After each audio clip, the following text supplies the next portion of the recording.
नमस्कार, total health में आप सभी का स्वागत है। मैं हूं किरण भारद्वाज। हमने खतरा मोल लिया नादानी में, खुद को छोड़ा अपनी ही निगरानी में। कई बार जीवन में जटिल परिस्थितियों में स्थिति का गलत आकलन गंभीरता को बढ़ा सकता है। और अगर बात करें मेडिकल इमरजेंसीज की, यानी चिकित्सा में आपातकालीन स्थितियों की, गंभीर स्थितियों की, यदि ऐसे में व्यक्ति को सही देखभाल न मिले तो उसके जीवन के लिए खतरा उत्पन्न हो सकता है। क्या है क्रिटिकल केयर यानी गहन देखभाल का महत्व उस व्यक्ति के लिए जिसके जीवन में गंभीरता और जटिलता रोग के कारण से बढ़ रही है, ये जानेंगे विशेषज्ञों से। क्रिटिकल केयर और इमरजेंसी मेडिसिन दरअसल क्या है, आइए देख लेते हैं इस रिपोर्ट में।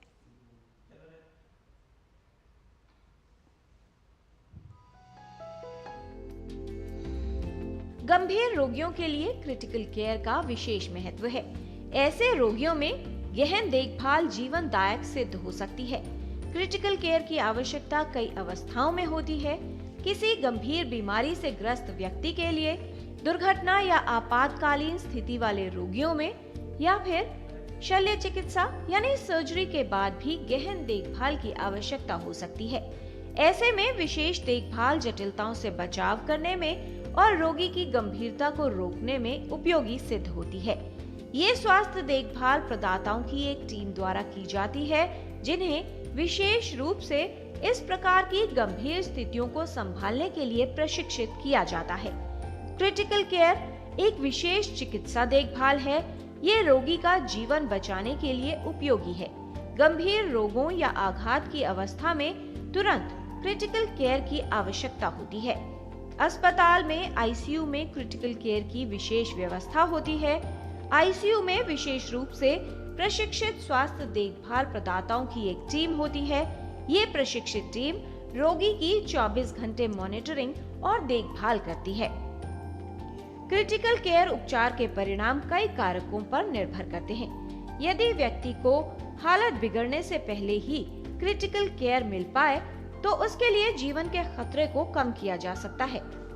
ऐसे में व्यक्ति की स्थिति, समय के आधार पर ही गंभीर देखभाल व्यक्ति के जीवन को बचाने में उपयोगी होती है। क्रिटिकल केयर एक विशेष चिकित्सा है जिसमें कुछ बातों का ध्यान रखना आवश्यक है। सही समय पर सही इलाज द्वारा रोगी के जीवन को बचाया जा सकता है। Kiran Bhardwaj, DD News. Critical care और इमरजेंसी मेडिसिन को लेकर लोगों के मन में बहुत सी गलत धारणाएं हैं, जिससे विशेषज्ञों का कार्य भी मुश्किल होता है। वहीं व्यक्ति के जीवन को खतरा भी उत्पन्न होता है, यानी वो रोगी जिसकी गंभीरता है उसकी जटिलताएं और बढ़ सकती हैं।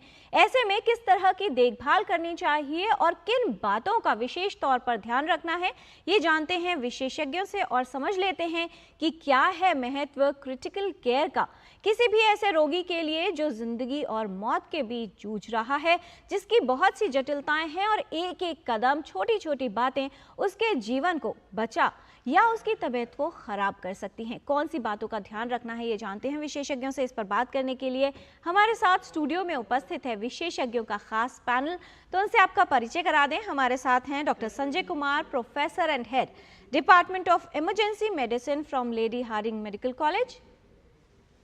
आज के डिस्कशन में शामिल हैं doctor Karan Madan, additional professor pulmonary critical care and sleep medicine from All India Institute of Medical Sciences, New Delhi. दोनों ही विशेषज्ञों का स्वागत करते हैं। और बहुत सी बातें हैं जिनका ज्ञान या तो परिवार के सदस्यों को नहीं होता, जिसकी वजह से रोगी के लिए जटिलताएं बढ़ सकती हैं। कौन सी वो बातें हैं, ये बताएंगे विशेषज्ञ। इससे संबंधित कोई सवाल अगर आप पूछना चाहते हैं या फिर कोई जानकारी चाहते हैं हमारे विशेषज्ञों से, तो हमारे टोल फ्री नंबर पर आप कॉल कर सकते हैं। नंबर है 1811001234। आप इस नंबर पर कॉल करते समय टीवी की आवाज़ कम रखिए। 1800111234 इस नंबर पर आपको कॉल करना है।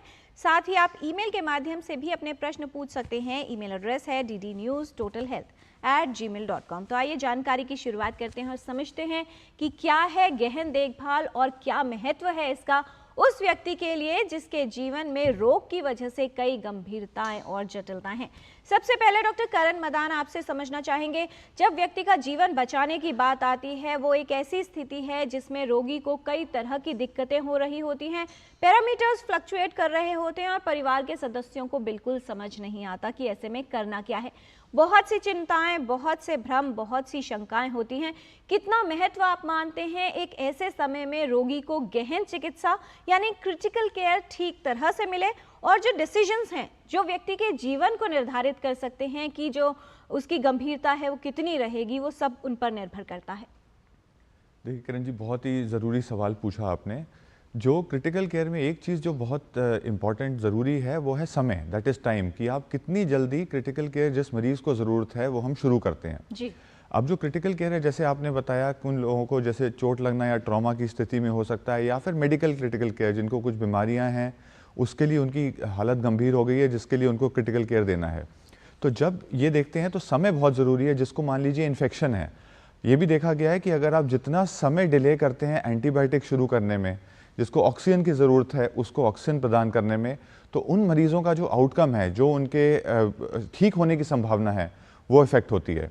तो ये समझना बहुत ज़रूरी है कि ये एक उस तरह की चिकित्सा है जिसमें क्विक डिसीजन यानी समय पे उचित डिसीजन लेना बहुत ही ज़्यादा ज़रूरी है जी। तो जिन मरीज़ों को स्थिति उनकी गंभीर है, जिससे उनकी ऑक्सीजन की मात्रा गिर रही है, ब्लड प्रेशर गिर रहा है, जिनको ये डिसीजन लिया गया है कि उनको एक क्रिटिकल केयर या आईसीयू में होने की ज़रूरत है, उस चीज़ में डिले और ज़्यादा समय नहीं व्यर्थ करना चाहिए और जल्दी से जल्दी उसको शुरू करना चाहिए। जी, और ऐसी परिस्थिति में ये माना जाता है कि समय ही जीवन है, टाइम इज लाइफ, हर क्षण कीमती है, इसलिए देर नहीं करनी है और विशेष तौर पर जो विशेषज्ञ बताते हैं उस तरह से क्रिटिकल केयर यानी स्पेशलाइज्ड ट्रीटमेंट मिलना आवश्यक है। डॉक्टर संजय कुमार, पैरामीटर्स की बात की जाए, क्या क्या पैरामीटर्स उसमें देखे जाते हैं जब कहा जाता है कि कोई व्यक्ति क्रिटिकली इल है, और क्रिटिकल केयर की जब हम बात करते हैं, एक स्पेशलाइज्ड केयर है, कौन से चीज़ें या कौन से तत्व इसमें शामिल होते हैं? देखिए किरण जी, सबसे इम्पॉर्टेंट चीज़ है कि आपके वाइटल्स कैसे हैं, वो ब्रीदिंग सही ढंग से कर रहा है कि नहीं, उसका सर्कुलेशन कैसा है, ब्लड प्रेशर तो ठीक है, और फिर उसका CNS लेवल कैसा है, वो कॉन्शियस है कि नहीं है, बोल पा रहा है कि नहीं, वो समझ पा रहा है कि नहीं। ये चीज़ें बड़ी मायने रखती हैं जब हम क्रिटिकल केयर में डिसाइड करते हैं। और ख़ास करके ऑक्सीजन सैचुरेशन है हमारा, आर्टीरियल ब्लड गैस एनालिसिस हम लोग करते हैं, और इसके अलावा ब्लड प्रेशर देखते हैं, शुगर देखते हैं, और इलेक्ट्रोलाइट्स का भी इसमें टेस्टिंग होता है। तो ये सारा हिस्ट्री के साथ साथ साथ जो बेसिक इन्वेस्टिगेशन से हम लोग डिसाइड कर लेते हैं कि कौन सा पेशेंट को क्रिटिकल केयर की ज़रूरत है और कौन सा पेशेंट हम बिना क्रिटिकल केयर के मैनेज किया जा सकता है। जी, क्योंकि एक स्पेशलाइज्ड ट्रीटमेंट है डॉक्टर करण, तो जाहिर सी बात है कि बहुत सारे अलग अलग विशेषज्ञ जो अलग अलग विभागों से है, उनकी जो एक टीम है वो मिलकर काम करती है। कौन कौन से एलिमेंट्स इसके अंदर विशेष तौर पर ध्यान रखे जाते हैं, और अगर मॉनिटरिंग की बात की जाए तो कौन से वो डिपार्टमेंट्स हैं जिनके योगदान से ये पूरी देखभाल की प्रक्रिया पूर्ण हो पाती है? देखिए, क्रिटिकल केयर आज के समय में एक बहुत ही बड़ा फील्ड बन गया है, क्योंकि अब हम देखें कि स्पेशलाइजेशन और सुपर स्पेशलाइजेशन का दौर है।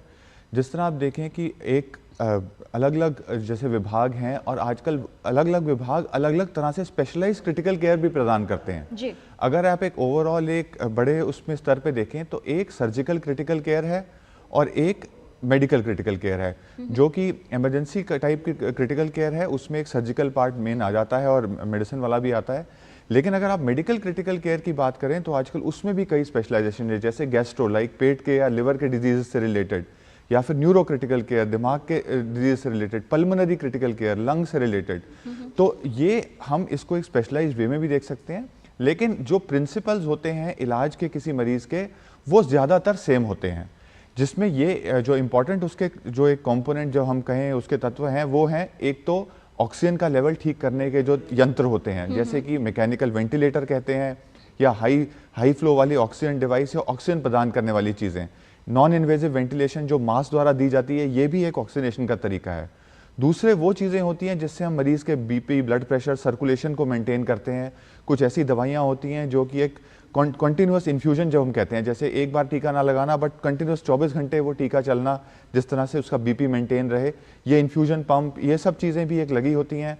और कंटिन्यूस मरीज़ की एक मॉनिटरिंग हो रही होती है, मॉनिटरिंग के द्वारा कि उनका जो ऑक्सीजन का स्तर, ब्लड प्रेशर, ये सब कैसा है। तो देखा जाए तो बेसिक जो प्रिंसिपल हैं क्रिटिकल केयर के, मरीज का खाना किस तरह से चल रहा है, कई बार मरीज खा नहीं पाते तो ट्यूब द्वारा फीडिंग देना और उनके शुगर लेवल को मेंटेन करना। कई बार मरीज हिल नहीं पाता है तो उनके पैरों में क्लॉट बनने की संभावना होती है, जिसको डीप वेन थ्रोम्बोसिस कहते हैं, जो एक जानलेवा कंडीशन हो सकता है। तो उस कंडीशन में उसका इलाज करना, पैरों में एक पंप टाइप लगाना जिससे ब्लड का प्रवाह चलता रहे। तो ये बहुत सारे कंपोनेंट हैं, लेकिन ये कॉमन कंपोनेंट हैं जो हर मरीज को यूजली दिए जाते हैं। तो देखा जाए कुछ कॉमन प्रिंसिपल हैं वो दिए जाते हैं, और अगर जिस विभाग के हिसाब से मरीज को जरूरत है तो स्पेशलाइज क्रिटिकल केयर भी दी जा सकती है। जी डॉक्टर संजय कुमार, ये वो अवस्था होती है जिसमें रोगी को सिर्फ एक समस्या नहीं है, कई तरह की जटिलताएं साथ चलती हैं। और दूसरा, जब डॉक्टर ये कहते हैं कि व्यक्ति को क्रिटिकल केयर की आवश्यकता है या फिर इसको जो रोगी है आईसीयू में शिफ्ट करना पड़ेगा, तो बहुत सा डर परिवार के सदस्यों को ऐसा लगता है मन में कि शायद ये एक लास्ट स्टेज ऑफ लाइफ आ गया या अब कुछ नहीं हो सकता। विशेषज्ञ के तौर पर आप किस तरह से देखते हैं स्थिति को? देखिए, ये एक तरह का मैनेजमेंट प्रोटोकॉल है जो कि कुछ मरीजों को दिया जाता है, और ये मैनेजमेंट प्रोटोकॉल है जो जिसमें स्पेशलाइज्ड केयर, जिसमें आपको ज़्यादा डॉक्टर्स होते हैं, एक बेड पे एक नर्स होती है, फिर आपका जो सारा जो हॉस्पिटल के जो रिसोर्सेस हैं सबसे ज़्यादा यहाँ पे यूज़ होता है टू सेव अ लाइफ। इसमें क्या होता है कि आपको घबराना नहीं चाहिए, क्योंकि ऐसा नहीं है कि सारे ही पेशेंट एक जैसे होते हैं, सबकी समस्याएं अलग अलग होती हैं।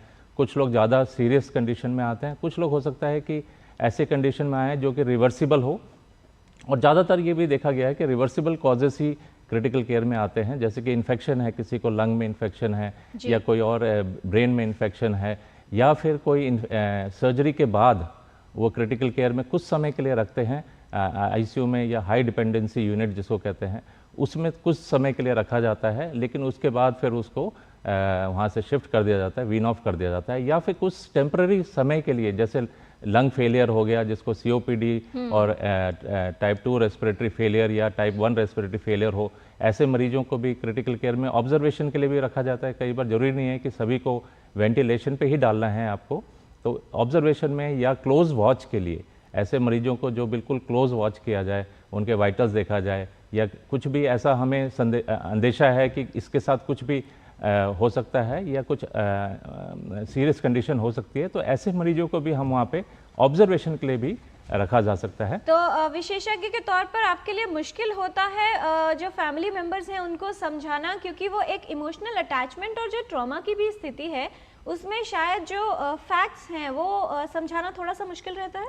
देखिए, जब क्रिटिकल केयर मैनेजमेंट टीम होती है, वो सबसे बड़ा काम उनका ये होता है कि पेशेंट्स के रिलेटिव्स को अच्छी तरह से उनको जो पेशेंट की कंडीशन है उसको बार बार उनको बताते रहें, और उसमें कहीं पे भी उसमें झूठ ना बोलें तनिक भी, कि जो कंडीशन है पेशेंट की, अगर वो इम्प्रूव कर रहा है या वो डिटेरिएट हो रहा है, तो वो सारी इन्फॉर्मेशन पेशेंट के रिलेटिव्स को बताते रहें, ताकि वो भी प्रिपेयर्ड रहें और वो भी इन्फॉर्म्ड रहें। क्योंकि फिर सबसे ज़्यादा प्रॉब्लम उनको तब होती है जब उनको कम्युनिकेशन गैप हो जाता है रिलेटिव्स और डॉक्टर्स के बीच में, और फिर उनको अचानक पता चलता है कि उनका मरीज सीरियस हो रहा है, तब उसमें सबसे ज़्यादा दिक्कत आती है। जी, और समस्या तब भी होती है जब फैमिली मेंबर्स को ये लगता है कि जो जानकारी है वो हमें पूरी तरह से या ठीक तरह से नहीं दी जा रही। डॉक्टर करण, किस तरह के चैलेंजेस या चुनौतियां विशेषज्ञ के तौर पर रहती हैं? क्योंकि एक जो इमोशनल अटैचमेंट वाली हम बात कर रहे थे, जब आईसीयू में पेशेंट होता है, क्योंकि वहाँ पर एंट्री भी रेस्ट्रिक्टेड होती है, बहुत लोगों को मनाही होती है कि सब लोग बार बार अंदर नहीं जा सकते। ये बात समझाना, जो फैमिली मेंबर्स हैं या जो परिवार के लोग पेशेंट से मिलने के लिए आते हैं, किस तरह के खतरे पेशेंट के लिए बढ़ सकते हैं अगर बाहर से बहुत सारे लोग उस व्यक्ति से मिलने आए? देखिए, बहुत ज़रूरी, ये एक डिफ़िकल्ट सिचुएशन हम समझ सकते हैं, क्योंकि एक मरीज़ एक क्लोज्ड एनवायरनमेंट में है जहाँ पे उनका इलाज हो रहा है, फैमिली मेम्बर्स का जो उनसे मिलना जुलना है लिमिटेड हो जाता है। तो दोनों तरफ की ये है कि एक हम पेशेंट की इंटरेक्शन भी चाहते हैं कि फैमिली मेम्बर से हो, लेकिन दूसरे हम ये भी चाहते हैं कि पेशेंट को या स्टाफ को उस तरह से रिस्क भी ना उत्पन्न हो। देखिए, कई बार क्या होता है, जैसे वायरल इन्फेक्शंस है, कॉमन कोल्ड जैसे चल रहा होता है, फ्लू सीज़न में कई लोगों को फ्लू, खांसी, ज़ुकाम, इस टाइप की चीज़ें होती हैं। जो नॉर्मल एक खांसी ज़ुकाम एक हेल्दी व्यक्ति के लिए कुछ भी ऐसी मेजर चीज़ नहीं है, लेकिन जब अगर वो रोगी के रिलेटिव को इस तरह की प्रॉब्लम्स हैं और वो आईसीयू में जाएं, तो उनसे संक्रमण का रिस्क मरीजों को, उनके मरीज़ को और बाकी मरीजों को भी रिस्क बढ़ जाता है और स्टाफ को भी रिस्क बढ़ जाता है।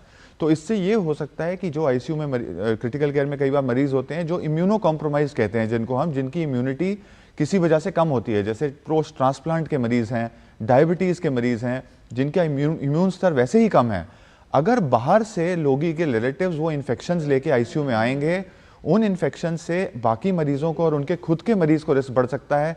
डॉक्टर्स और नर्सिंग स्टाफ को भी वो इन्फेक्शन पहुंचा सकते हैं, जिससे एक तरह के इन्फेक्शन आउटब्रेक हो सकते हैं। तो एक ये चीज़ समझना बहुत ज़रूरी है कि जो लिमिटेड टू लिमिटेड इंटरेक्शन है, जो आपका समय है मिलने का, उसी में मिलें।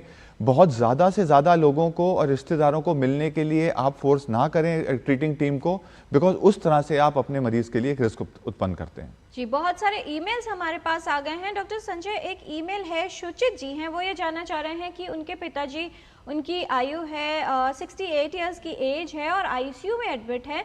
उनको समस्या थी निमोनिया की, लेकिन निमोनिया ठीक हो गया, डॉक्टर्स ऐसा कहते हैं। साथ ही ब्लड में इन्फेक्शन चला गया था उसके बाद, तो उनको बार बार फीवर आ जाता है। क्या ये माना जाए कि ये जो इन्फेक्शन ब्लड में फैला है उसकी वजह से है, या फिर कोई बार बार वहाँ से भी इन्फेक्शन पिक हो सकता है अगर इस तरह का पेशेंट यानी इम्यूनिटी कम है और पेशेंट अगर हॉस्पिटलाइज्ड खास तौर पर आईसीयू में है? देखिए, आईसीयू में कई सारे इन्फेक्शंस के कारण हो सकते हैं जिसकी वजह से फीवर आ सकता है। ड्रग्स की वजह से भी फीवर आ सकता है। जैसे निमोनिया करके एडमिट हुए हैं, उसके वजह से भी कई ऐसे निमोनियाज़ होते हैं जो ड्रग रेजिस्टेंट निमोनियाज़ होते हैं, या थोड़ा सा उनको समय ज़्यादा लगता है निमोनिया को ठीक होने में। तो ये सारे कारण हो सकते हैं। और इसके अलावा जैसे उन्होंने बताया कि ब्लड में इन्फेक्शन, कई बार क्या होता है निमोनिया से ब्लड में इन्फेक्शन चला गया, या फिर कोई कैथेटर एसोसिएटेड इन्फेक्शन है, जैसे जितने कई सारे कैनुलाज लगे होते हैं, आपको यूरिनरी कैथेटर लगा होता है और कई तरह के प्रोसीजर्स किए जाते हैं, तो उसमें भी क्या होता है, या कई बार क्या होता है बेड सोर बन जाता है। वैसे तो आईसीयू में हम बहुत ख्याल रखते हैं कि बेड सोर ना बने, लेकिन कई बार ऐसा कंडीशन हो जाती है कि बेड सोर बन जाता है, या डीप वेन थ्रोम्बोसिस है, या थ्रोम्बोफ्लेबाइटिस है, जिसको कहते हैं कि जो आर्टरीज हैं उनके या वेन्स हैं उनके जो इन्फ्लेमेशन हो जाता है। तो कई सारे कॉजेज़ होते हैं फीवर आने के। वो तो वहाँ की जो टीम है वो उनको वो कल्चर्स वगैरह भेजते हैं और एंटीबायोटिक उसी के हिसाब से वो अपग्रेड भी करते रहते हैं। इससे जुड़ा एक और सवाल है, राजेश जी का सवाल है डॉक्टर करण। वो ये बोल रहे हैं कि उनकी सिस्टर जिनकी एज है 38 इयर्स हॉस्पिटलाइज हुई थी इन्फेक्शन की वजह से, लंग इन्फेक्शन इनको था, और जो डॉक्टर्स हैं वहाँ पर वो हर रोज़ ये कहते हैं कि इनका वेंटिलेटर हटाया जाएगा, लेकिन वेंटिलेटर नहीं हट रहा। तो ये जो वेंटिलेटर हटाने की प्रक्रिया है, इन्हें ऐसा लगता है कि क्या इसको प्रोलॉन्ग किया जा रहा है अस्पताल की तरफ से? और दूसरा सवाल ये जानना चाह रहे हैं कि अगर इस तरह के जो पेशेंट है उसमें डिसीजन लेना कि वेंटिलेटर कब रिमूव करना है, वो परिवार के सदस्य कैसे तय कर सकते हैं, क्योंकि उनको तो बेसिक लेवल की जानकारी ही होती है। देखिए, बहुत ज़रूरी सवाल है। इससे मैं एक और चीज़ अब आपको बताना चाहूँगा कि जिन लोगों को वेंटिलेटर दिया जाता है उनमें क्या तकलीफ़ हो सकती है। जो वेंटिलेटर है ये एक तरह का आर्टिफिशियल एक मशीन है जो कि एक प्रेशर से ऑक्सीजन दे के मरीज़ को सांस लेने में हेल्प करती है। अब उसका फ़ायदा तो ये है कि प्रेशर से ऑक्सीजन दे के मरीज़ सांस ले पाता है, लेकिन उसका जो साइड इफ़ेक्ट है वो ये होता है कि मरीज़ के जो खुद के मसल हैं जो काम करना चाहिए जिनको सांस लेने के लिए, वो काम नहीं करते उस स्थिति में। उस स्थिति में जब उन मसल्स को रेस्ट मिलता है, वो रेस्ट एक हानिकारक चीज़ होती है जिससे वो मसल्स श्रिंक कर जाते हैं, वीक हो जाते हैं, और जिनसे उनकी जो सांस लेने की और सांस लेने का प्रेशर लगाने की क्षमता है वो कम हो जाती है। इसीलिए जितने लंबे समय मरीज एक वेंटिलेटर पे रहता है उनके मसल्स उतने ज़्यादा वीक हो जाते हैं। अब इसीलिए मरीज को वेंटिलेटर से जल्दी हटाना एक क्रिटिकल केयर टीम का बहुत बड़ा रोल होता है। उसमें हम कहते हैं कि daily assessment for ventilator removal, कि आप रोज प्रयत्न करें, देखें कि क्या आपका मरीज वेंटिलेटर से हटाने की स्थिति में है, जो कि मरीज के रिलेटिव डिसाइड नहीं कर सकते। ये एक ट्रीटिंग टीम का पार्ट है। मरीज के रिलेटिव्स का जरूर एक वो है रोल, पूछना अपनी टीम से कि क्या आज हमारा मरीज हटाने की स्थिति में है, और ये रोज प्रयत्न किया जाना चाहिए। तो जिन लोगों में मसल्स की वीकनेस काफ़ी ज़्यादा हो जाती है, जिनकी क्रिटिकल केयर काफ़ी दिन हो जाती है, जैसे 5 से 7 दिन हो गए, उससे लंबे हो गए, तो उनको वेंटिलेटर से हटाने की जो प्रक्रिया है वो वैसे ही लंबी हो जाती है। तो ये एक तरह का बड़ा क्रूशियल बैलेंस है जो कि ट्रीटिंग जो टीम है और उन मरीज को देखते हुए उनको करना चाहिए, और जल्दी से जल्दी मरीज को हटाने की कोशिश करनी चाहिए। डॉक्टर संजय कुमार, क्योंकि आईसीयू है, क्रिटिकल केयर यूनिट्स है, एक ऐसा एटमॉस्फेयर होता है जिसमें हर तरह के गंभीर रोगी वहाँ पर होते हैं और जो वहाँ का स्टाफ है वो कई दिनों तक लगातार काम करता है। ऐसे एनवायरनमेंट में किस तरह के सेफ्टी मेजर्स आवश्यक होते हैं जिससे पेशेंट्स के लिए भी जो रिस्क है उसको कम किया जा सके और जो स्टाफ है उसकी सेफ्टी को बनाए रखने के लिए किस तरह के उपाय किए जाने चाहिए? देखिए, सबसे इम्पॉर्टेंट एस्पेक्ट जो क्रिटिकल केयर मैनेजमेंट में होता है वो है इन्फेक्शन कंट्रोल। इसके लिए सारे टीम को और इस टीम के अलावा भी हॉस्पिटल इन्फेक्शन कंट्रोल कमिटीज़ होती हैं, जो कि टीम में आपके डॉक्टर्स हो गए, नर्सेस हो गए, जो सफाई कर्मचारी हैं और जितने भी अन्य जो व्यक्ति हैं, वो सब के सब का रोल है कि आप इन्फेक्शन और स्पेशली जो क्रॉस इन्फेक्शंस होते हैं उस तरह की चीज़ें ना हो सके। तो इन्फेक्शन कैसे फैलता है हमें ये पहले देख लेना चाहिए। या तो ये कांटेक्ट से फैलता है, जैसे हैंड से हो सकता है, तो हैंड में हैंड हाइजीन सबसे बड़ा इम्पॉर्टेंट रोल प्ले करता है इसमें। डिसइंफेक्शन बहुत बड़ा रोल प्ले करता है इसमें।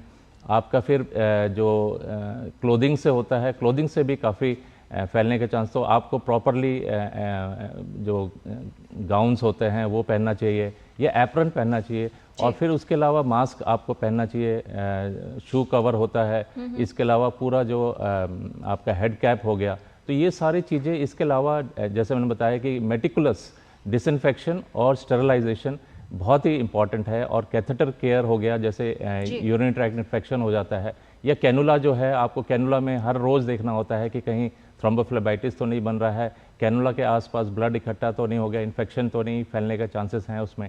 और इसके साथ जैसे वेंटिलेटर एसोसिएटेड निमोनिया के बहुत केसेस आते हैं, तो उसके लिए आप डेंटल ओरल केयर और डेंटल केयर बहुत इंपॉर्टेंट है कि हम उनका डेली, इनफैक्ट आजकल को तो कहते हैं कि 4 आवरली या 6 आवरली आप ओरल केयर दीजिए, ताकि इस तरह के जो वेंटिलेटर एसोसिएटेड निमोनिया है।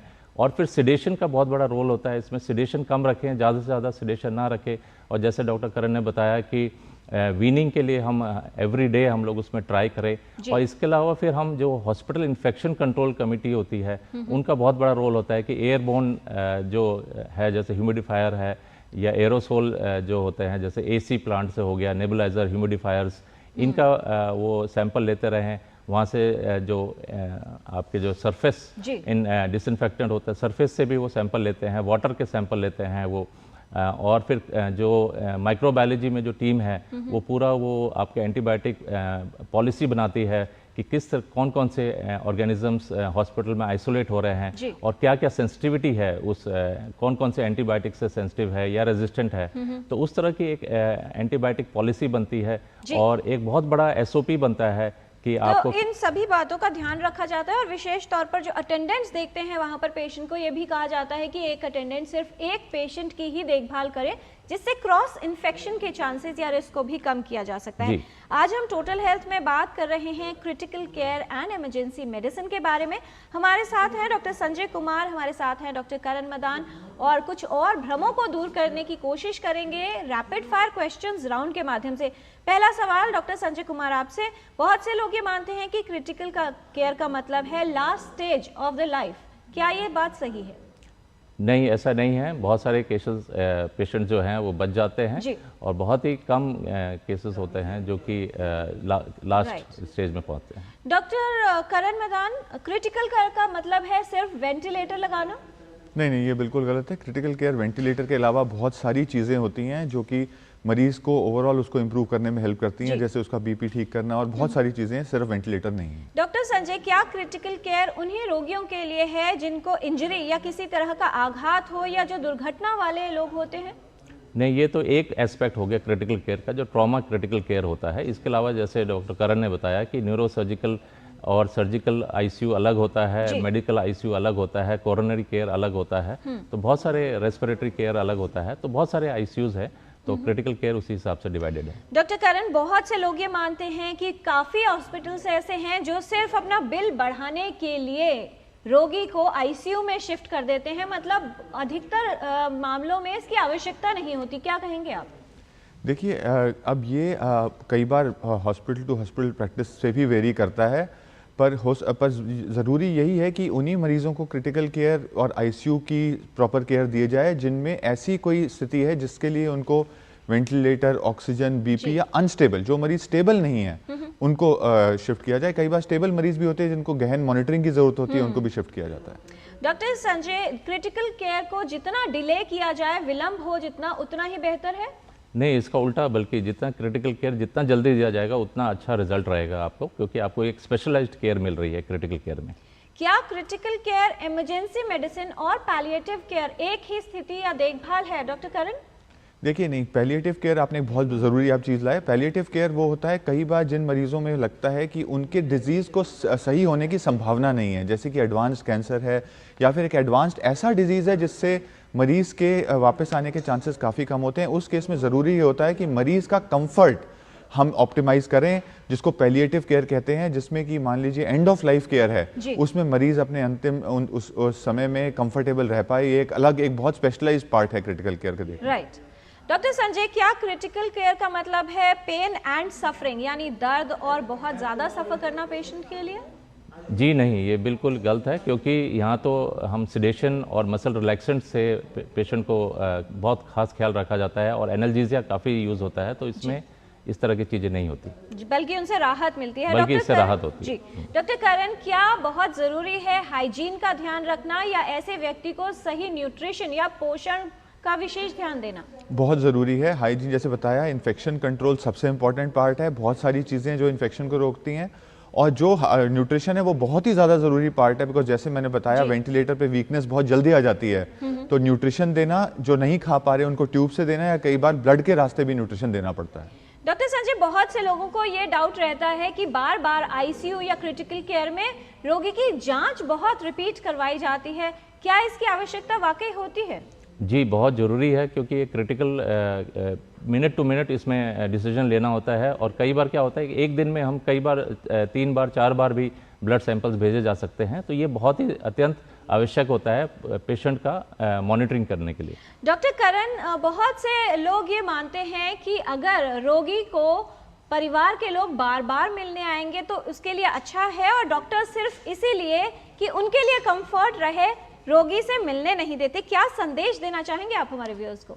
देखिए, जहाँ तक संभव हो रोगी से जो मिलने का है, जो इंटरेक्शन है, वो कम से कम रखा जाए, और 1 या 2 लोग ही रिपीटेडली मिलें तो वो बेटर है, बिकॉज जितनों को आप मिलाएंगे उससे रिस्क इन्फेक्शन का बढ़ेगा। कुछ ऐसी स्थिति होती है जिसमें हम मिलने का टाइम इंक्रीज करते हैं, जैसे आईसीयू में डिलीरियम हो जाता है कई बार मरीज को, मरीज अपनी ओरिएंटेशन में नहीं रहता मॉर्निंग इवनिंग की, उस केस में हम खुद ही कहते हैं कि आप फैमिली टाइम बढ़ाएं।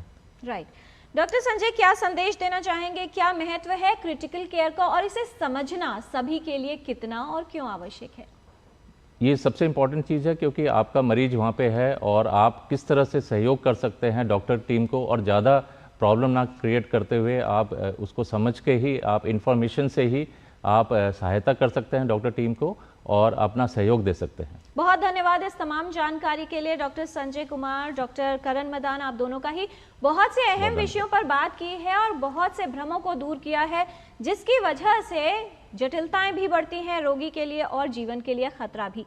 समझ और ज्ञान से ही जीवन को बेहतर बनाया जा सकता है, और जब बात हो व्यक्ति के जीवन की तो छोटी छोटी बातें हैं जिनका ध्यान रखना, जिनके बारे में जागरूक होना और जिन्हें जानना बेहद आवश्यक है, क्योंकि यहाँ पर बात सिर्फ रोग ठीक होने की नहीं बल्कि उस व्यक्ति के जीवन की है, जिसके लिए परिवार भी चिंतित होता है और विशेषज्ञ भी। परिवार को कई बार ऐसा लग सकता है कि विशेषज्ञ ध्यान नहीं दे रहे या बहुत ज़्यादा उनको मिलने नहीं दे रहे, लेकिन जाहिर तौर पर ये जो बात है या ये जो प्रिंसिपल सेट किए जाते हैं, ये रोगी की सेफ्टी या उसके जीवन की रक्षा के लिए किए जाते हैं। टोटल हेल्थ के माध्यम से स्वास्थ्य संबंधित जानकारी का सिलसिला ऐसे ही जारी रखेंगे। लौटेंगे कल एक नए विषय के साथ। आज के कार्यक्रम में फिलहाल इतना ही। हमारी पूरी टीम को दीजिए अनुमति। नमस्कार।